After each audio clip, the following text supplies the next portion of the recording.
Magandang araw mga kaibigan. Bigyan natin ng reaction opinion ang post ng GMA News. Hindi lang naman impeachment ang ginagawa ng Senado. Ayon kay Senate President Win Gatchalian, posibleng aabot ng 7 hanggang 8 buwan ang impeachment trial laban kay Vice President Sara Duterte.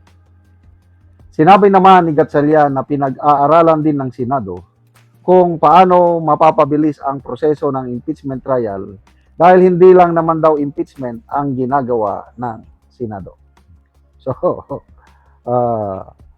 magiging longest in history itong impeachment trial ni BP Sara. Okay, yung trial ni President Erap just lasted for 23 days or sabihin mo na isang buwan. Kasi nag-walk out ang mga prosecutors. Nung hindi payagan ng impeachment court na ma-open yung brown envelope na pinaghihinalaan na naglalaman ng mga pasabog na mga dokumento para madiin si President Erap Estrada. Ayun, walk out. So, 1 month lang. And then, yung kay Chief Justice Corona, umabot ng 6 months. Nag-start December 2011, natapos May of 2012. So, full trial yon at nagresulta ng conviction. Malala ko, 24 senators, 21 ang bumoto ng conviction, 3 ang bumoto ng acquittal. So, sino yung 3 na acquittal? The late Miriam Defensor Santiago, the late Senator Jocor Arroyo, and then Senator Bongbong Marcos. So yun po, 6 months. So ito ngayon, sa pahayag ng Senate President, is aabutin ng 7 to 8 months. So, plano nila, longest impeachment trial in our nation's history. Nasaan na yung sinasabi noon ni panahon pa ni Tito Soto na araw-arawin natin, bilisan natin kaagad. Sana nga ganun, July. Magsimula July 6, July, August, September, October, November, December. Di ba pwedeng hanggang December lang? Bakit paamutin pa ng by, March, April? So matatapos next February, 2027 na. So anong dahilan? Bakit patatagalin? Kulang pa ba sila ng ebidensya? So, habang tumatagal yung trial, may panahon sila na maghanap ng ebidensya. Tanong lang naman. Kasi lumalabas na sa mga articles of impeachment nila, mahinang ebidensya nila. Yun na lang yung grave threat. Anong maipresent nilang ebidensya? Yung sheriff. Na lumalabas ang sheriff, parang ayaw niyang magtistigo. Ano pa? Psychiatrist daw. Wala, nung House Committee on Justice Proceedings, nagsalita doon si NBI Director Matibag, sabi, may lead na sila. Yung tao na kinontak daw, hinire ni BP Sara na assassin. Minamanmanan na daw. Nasaan na ngayon? Yung minamanmanan na assassin. Yun sana ang i-present nila as witness. Wala. Adi, yung sheriff na lang. So, sabi ni Sas Roganto Sasot, walang kapanapanalo ang prosecution, hindi nila makukonvict si BP Sara because it's a numbers game.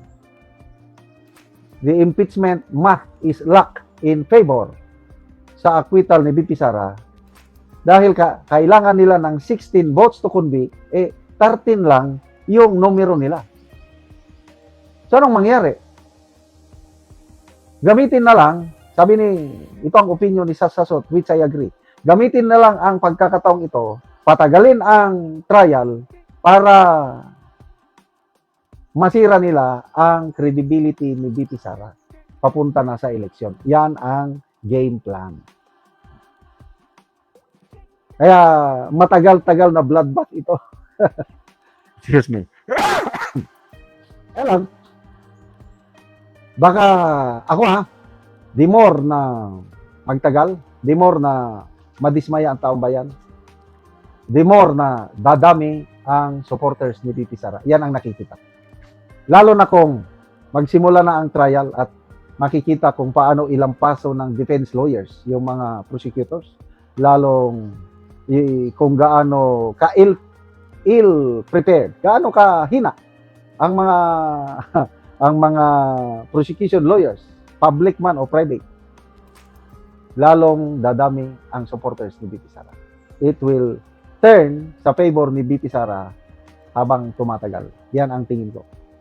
Kasabihan nga, you can never put a good man or woman down. Basta lang tayo ng mga comments. Ang nag-react pala. 10,000 ang nag-react. 7,600 ang tumatawa. 289 ang galit. 1,900 ang nag-like. So, percentage-wise, nasa 76% ang hindi naniniwala o tinatawa na lang. 14% lang ang o 20, anong percentage ito?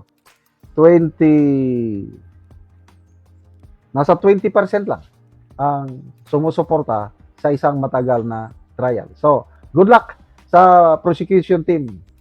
You can never put a good man or woman down. Salamat mga kaibigan sa inyong pagsubaybay sa channel nito. Nakakatulong kayo ng malaki sa tribong Talanding ng Bukidnon dahil ang income natin sa channel nito is pantulong po sa tribo. Namimigay tayo ng libreng yero at pako para makapagpatayo sila ng mas maayos na tirahan. Panoorin nyo ang video na ito. Ni si Ante ang natagaano gero.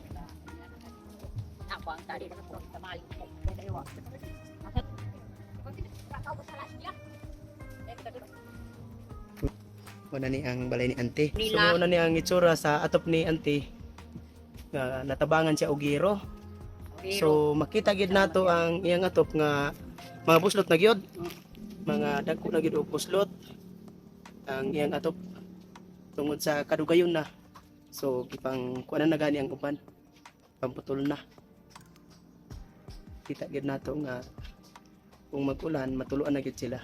Hindi lang abuhan, mga silupin lang. So, pila na ni katuig Ante ang inyong balay? Napulo na ni. Napulo na katuig. Oo. So nagantos gid mo Ante pagayo sa ulan. Nagantos gyud mi. Lagi Oo. ka bagyo na. O pila gid mo kapuyo diri Ante nga balay? Kun man mi tulo ka pamilya. Tulo mo ka pamilya. Oo. So, mura ni giluagon sa inyong balay. So, kuan gyud mo, tulo ka pamilya kung mag ulan Ante, Ga padlingkod mi dire. Gapang- Gatapok-tapok. gatapok-tapok galing kod ra mo. Oo. So, unsa di Ante ang panginabuhian ninyo?